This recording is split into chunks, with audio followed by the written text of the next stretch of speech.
আসসালামু আলাইকুম। আপনারা কেমন আছেন? আশা করি সকলেই আল্লাহ তাআলার অশেষ রহমতে ভালো আছেন।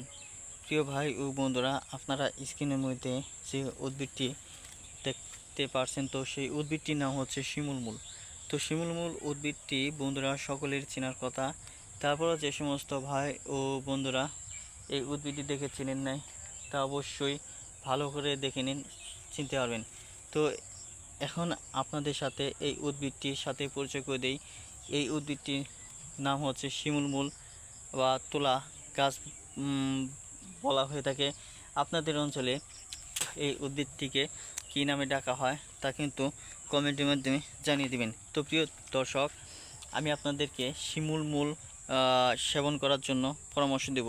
তো শিমুল মূল আপনারা কখন সেবন করবেন তা এই ভিডিওটির মাধ্যমে জানতে পারবেন। ভিডিওটি আপনারা সম্পূর্ণ দেখতে থাকুন। তো বন্ধুরা, শিমুল মূল আপনারা প্রতিদিন সকালবেলা খালি পেটে সেবন করবেন।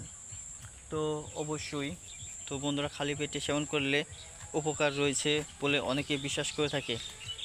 তো বন্ধুরা, একটানা 1 মাস আপনারা শিমুল মূলের যে সাদা মূলটুকু রয়েছে সেই সাদা মূলটুকু বন্ধুরা সেবন করেন, ইনশাল্লাহ কিছুটা হলেও উপকার হবে।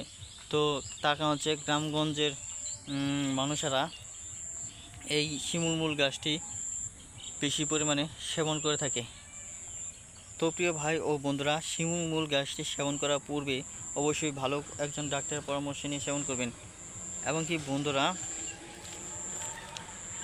শিমুল মূল খেলেই যে আপনাদের উপকার হবে তা কিন্তু নয়, উপকার হতে পারে। তো ভিডিওটি আপনাদের কেমন লাগলো তা অবশ্যই কমেন্টের মাধ্যমে জানিয়ে দেবেন। ধন্যবাদ আপনাদেরকে।